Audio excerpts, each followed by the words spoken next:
போன வீடியோல நடிகர் விஜய் அவருடைய கட்சியான தமிழக வெற்றி கழகம் அதை எப்படி ப்ரமோட் பண்ணியிருக்காங்க, ரெண்டு முக்கியமான ஆங்கிள் இருந்து பார்த்தேன், சொல்லியிருந்தேன். ஒன்று வந்து பொலிட்டிக்கல் மேனேஜ்மெண்ட், இன்னொன்று மார்க்கெட்டிங் மேனேஜ்மெண்ட். அதன் பின்னாடி இயங்கக்கூடிய மிஷனரிகள், குறி இளைஞர்கள் மற்றும் இலவசம் மூலமாக மற்ற செக்மெண்ட் அப்படிங்கிறத பத்தி பார்த்தோம். இந்த வீடியோல உணர்ச்சிகளை எப்படி தூண்டிவிட்டு ஒரு மிகப்பெரிய பிரச்சாரத்தை கையில் எடுத்து அந்த உணர்ச்சிகளால உந்தப்பட்ட இளைஞர்கள், குழந்தைகளை ஆதரவு சேகரிக்கும் கருவியாக நடிகர் விஜய் உபயோகித்திருக்காரு அப்படிங்கிறதுக்கு பல உதாரணங்களோட இந்த வீடியோல உங்க கூட ஷேர் பண்ண போறேன். நீங்க எல்லாருமே வாட்ஸ்அப்ல நிறைய படிச்சிருப்பீங்க. இருந்தாலும் மறந்து போய்விடக்கூடாது இல்லையா? மனுஷனுக்கு கிடைத்த கடவுளால கொடுக்கப்பட்ட மிகப்பெரிய வரம் எது அப்படின்னா மறதியம். அந்த மறதி இல்லைன்னா நம்ம பழசெல்லாம் நினைச்சு அழுதுகிட்டே இருப்போம். அதனால மறந்துடக்கூடாது. Never forget, never forgive. அது ரொம்ப ரொம்ப முக்கியமான இது. குறிப்பா இந்துக்களை பொறுத்த வரைக்கும் மறக்க வச்சு மன்னிக்கவும் வைப்பதற்கான பல உத்திகளை முகலாயர் செய்த அட்டூழியங்கள்ல இருந்து, பிரிட்டிஷார் செய்த அட்டூழியங்கள் இருந்து, போர்ச்சுகீசியர் செய்த அட்டூழியங்கள், டேனிஷ் எல்லாம் இவங்க செய்த எல்லாத்தையும் மறைத்து மறக்க வைத்து மன்னிக்கவும் வைக்கான உத்திகள் தான் இன்னி வரைக்கும் பள்ளிக்கூட பாடத்திலிருந்து, பொதுக்கூட்டங்கள்ல இருந்து, ஊடகங்கள் வரைக்கும் திறமையாக செயல்படுத்தி கொண்டு வந்திருக்கிறோம். அதனால நம்ம மறக்க வேண்டாம் சார். எப்பவுமே அப்ப பழி வாங்கும் உணர்ச்சியோட இருக்கணுமா அப்படிங்கிறதுக்கு நான் ஒரே ஒரு உதாரணத்தை மட்டும் தான் சொல்லுவேன். அஜித் தோவல் கிட்ட ஒரு மாணவர்கள் கூட்டம், அதுல வந்து பல பேர் அவர்கிட்ட கேட்டாங்க, வன்முறை தான் தீர்வா அப்படின்னு. அவர் ஆமாங்கிறார். என்னுடைய நாட்டை பாதுகாக்கணும்னாக்க என்னுடைய வீரர்கள் மலர் கொத்து கொண்டு போய் பாகிஸ்தானுக்கு கொடுக்க முடியாது. போர் தான். நீங்க போற வன்முறைன்னு சொன்னீங்கன்னா அது உங்களுடைய பார்வை. நாட்டினுடைய பாதுகாப்பு அப்படின்னு வரும்போது அந்த யுத்த தர்மம் தான் நிலைநாட்டப்படும் அப்படிங்கிறார் அவர். அதையே தான் நானும் ஃபாலோ பண்ணேன். அஜித் தோவலை பத்தி நிறைய பேசலாம். துரந்தர் படம் 2வது பாகம் பார்த்தேன். இன்னொரு முறை பார்க்கணும். நான் உள்வாங்கிறது அவ்வளவு விஷயம் இருக்குது. சரி, அது அப்புறமா பார்க்கலாம். இப்போ நான் எங்க வர போறேன் அப்படின்னா, வாட்ஸ்அப்ல நீங்க நிறைய ஒரு பெண்மணி என் கணவனை விட விஜய் தான் முக்கியங்கிறாரு. என்ன மாதிரி மனநிலை? இதுக்கப்புறமா ஒரு பெண்மணி சொல்றாரு, ஸ்டாலினோ இல்ல வேற யாரோ முதலமைச்சரா வந்தா நானும் என் குழந்தையும் விஷம் குடித்து தற்கொலை செய்து கொள்வோம். இன்னொரு இடத்துல வேன் பின்னாடி மக்கள் ஓடுறாங்க. அவருடைய ரசிகர்களும் தொண்டர்களும் விழுந்து மடிகிறார்கள். அந்த வேன் ஆனா போய்கிட்டே இருக்கு, நிக்க கூட மாட்டேங்கிறாங்க. ஒரு பாட்டில் தண்ணி கூட, அட்லீஸ்ட் ராகுல் காந்தியாவது பீகார் எலெக்ஷன் போது தண்ணீர் பாட்டில தூக்கி எரிஞ்சாரு. காவலாளி மேல கால் மேல தன்னுடைய வண்டி ஏறிடுச்சா அவருக்கு பாட்டில தூக்கி எரிஞ்சாரு. இவர் அது கூட செய்யல, போயிட்டே இருக்காரு. அந்த மாதிரி. இதுக்கப்புறமா ஒரு விமானத்துல வெளிநாட்டுல இருந்து பல பேர் இந்தியாவுக்கு, குறிப்பா திருச்சிக்கு வந்து, ஏன்னா அவர் திருச்சியில போட்டிடுறாரு இல்லையா, அங்க வந்து நாங்க ஓட்டு போட போறோம். என்ன வேடிக்கைன்னா, திருச்சியில 2-3 தொகுதிகள், அவர் ஒரு தொகுதியில இருக்காரு. விமானத்துல வந்தவங்க எல்லாருமே அந்த தொகுதியில இருக்கிறவங்களா அப்படிங்கிற சந்தேகம் யாருக்குமே வரல, ஊடகங்களுக்கும் வரல. இப்போ ஒரு உதாரணம், தென் சென்னை அப்படின்னு, சென்னைக்கு ஏர்போர்ட்டுக்கு விமானத்துல சிங்கப்பூர், மலேசியா போன்ற நாடுகள்ல இருந்து வந்திருக்காங்க. இவங்க எல்லாமே தென் சென்னையில வசிக்கக்கூடிய மக்களா? தென் சென்னையிலேயே அவங்களுடைய ஓட்டுரிமை இருக்கா? யாராவது ஒரு ஊடகமா இதை கேட்டாங்களா? கேட்கல.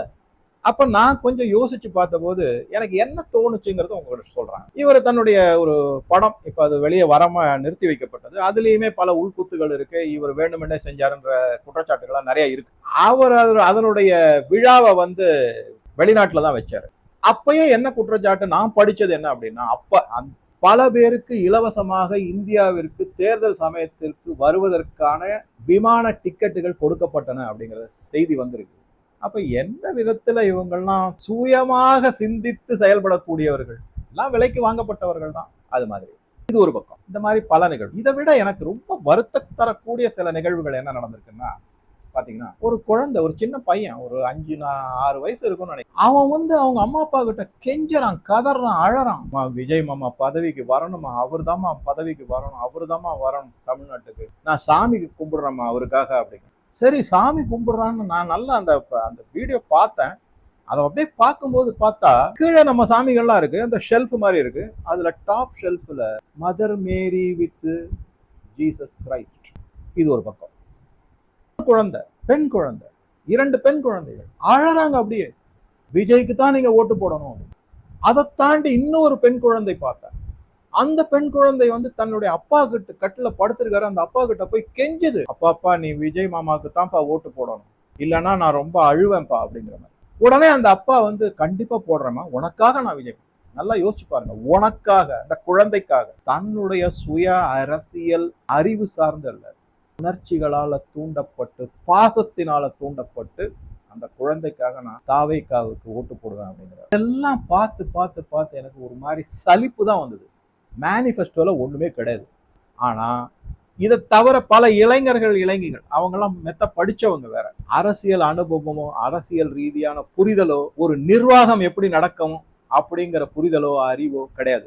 அவங்க பாட்டுக்கு போறாங்க, வராங்க, பேசுறாங்க, செய்யறாங்க. இந்த இடத்துல என்ன நான் நினைக்கிறேன் அப்படின்னா, இவர்கள் எல்லாரையுமே ஓட்டு சேகரிப்பதற்கு ஒரு கருவியாக விஜய் பயன்படுத்தி உள்ளார். ரொம்ப முக்கியம். ஒரு லேடி பிரச்சாரம் நல்லபடியா நடக்கணுங்கிறதுக்காக மொட்டை அடிச்சுட்டு வந்திருக்காங்க. வீட்டுல யார்கிட்டையும் கேட்கல. இன்னொரு பொண்ணு சொல்லுது, விஜய்னு நான் பச்சை குத்தி இருக்கேன், அதே மாதிரி விஜய்னு யாராவது அந்த பையனை தான் நான் கல்யாணம் பண்ணிப்பேன். என்னென்னமோ வீடியோஸ்லாம் வருது, என்னென்னமோ பதிவுகள்லாம் வருது. இதுக்கு ஒருபடி மேல போய் ஒரு 5 ஸ்டார் ஹோட்டல்ல விருந்து ஒண்ணு நடந்திருக்கு.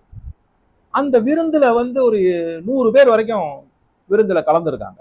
80% பேர் நாங்க நடிகர் விஜய்க்கு தான் ஓட்டு போடுவோம் அப்படின்னு சொன்னதாக பதிவும் தகவல்களும் புகைப்படங்களும் வந்திருக்கு.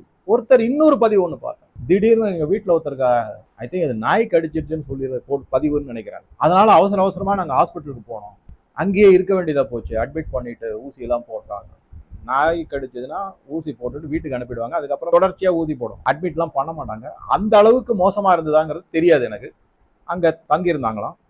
அவர் பதிவு போடுறாரு எப்படின்னா, நாங்க அங்க இருந்த ஒரு 20 டாக்டர், 20க்கும் மேற்பட்ட செவிலியர்கள், அவங்க கிட்ட எல்லாம் நாங்க கேட்டோம், எந்த ஹாஸ்பிட்டல்ல ஒரே நேரத்துல 20 டாக்டர் இருக்காங்க, அதுவும் ஒரே வார்டுல, ஒரே அட்மிஷன் ஆன ரூம்ல. எனக்கு தெரிஞ்சு நான் பார்த்தது ஒரு டாக்டர் வர்றதே 5 நிமிஷம் வருவாரு. அவர் தன்னுடைய அசிஸ்டன்ட்டை பார்த்து நோட் டவுன், டோ இட் அப்படின்னு போயிட்டே இருப்பாரு. 30 வினாடி ஒரு டாக்டர் பேஷண்ட் அட்டன் பண்ணா அதிசயம். இவர் 20 டாக்டர் கிட்ட நான் ஒப்பீனியன் போல் மாதிரி எடுத்தேங்கிற மாதிரி பதிவு போட்டு, அதை தவிர ஒரு 20-30 செவிலியர்கள் வேற பேசுறாங்க எங்கிட்ட. எல்லாருமே என்ன சொன்னாங்கன்னா, நாங்க விஜய்க்கு தான் ஓட்டு போட போறோம்னு சொல்லியிருக்காங்க. எனக்கு இதெல்லாம் பார்க்கும்போது நல்லா யோசிச்சு பாருங்க, எனக்கு புரியவே மாட்டேங்குது. நான் சொன்ன மாதிரி தென் சென்னையில, திருச்சியில ஒரே ஒரு தொகுதியில மட்டுமே அத்தனை பேரும் விமானத்துல இறங்கி ஓட்டு போட்டாங்களா? ஒரே நேரத்துல ஒரு ரூம்ல இருக்கிற ஒரு பேஷண்ட்டுக்கு 20 டாக்டர் வந்தாங்களா? 30 செவிலியர்கள் வந்தாங்களா? என்ன மாதிரி கதை இதெல்லாம்?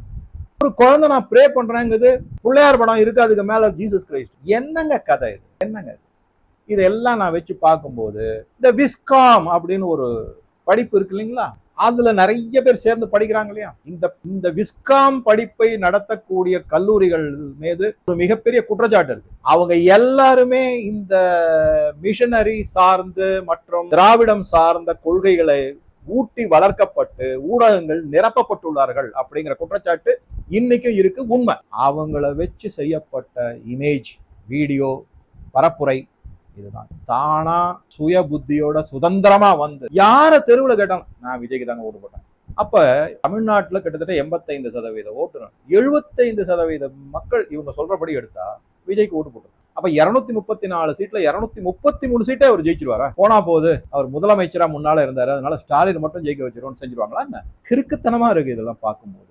இது முக்கியமான விஷயம். இந்த மாதிரி வீடியோக்களையும் புகைப்படங்களையும் பதிவுகளையும் நான் பார்க்கும்போது எனக்கு ஒரு புன்முறுவலோட இந்த கிறிஸ்துவ மிஷனரிகள் நடத்தக்கூடிய பல பொதுக்கூட்டங்கள் சட்டுன்னு ஞாபகத்துக்கு இப்படின்னு துடிச்சுக்கிட்டு ஆடுவாங்க.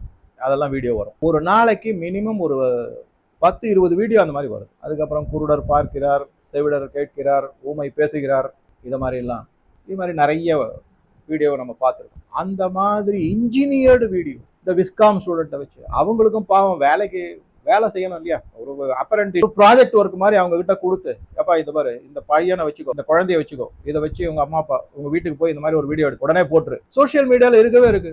அதை பார்த்து பரவசம் அடையக்கூடிய மக்கள் பரவசம் அடைகிறாங்களா, பைத்தியம் முடிச்சு அடைகிறாங்களான்னு தெரியாது எனக்கு. நான் பரவசம்னு எடுத்து, பரவசப்பட்டு மக்கள் எந்தெந்த மாதிரி எல்லாம் பேசுறாங்க பாருங்க. இதுல படித்தவர்கள் படிக்காதவர்கள் வித்தியாசமே கிடையாது. ஏன்னா எல்லாமே கூலிக்காக கூவுவர்கள் தான். அதனால படிச்சவங்க படிக்காதவங்கன்ற வித்தியாசம் அங்க எடுபடவே. இது ஒரு பக்கம். இன்னொரு பெண்மணி ஒரு பதிவு போட்டிருக்காங்க, வீடியோவே போட்டிருக்காங்க. அவங்க என்ன சொல்றாங்கன்னா, விஜய் அரசியலுக்கு வந்தது பணம் சம்பாதிக்கிறதுக்கு அல்ல.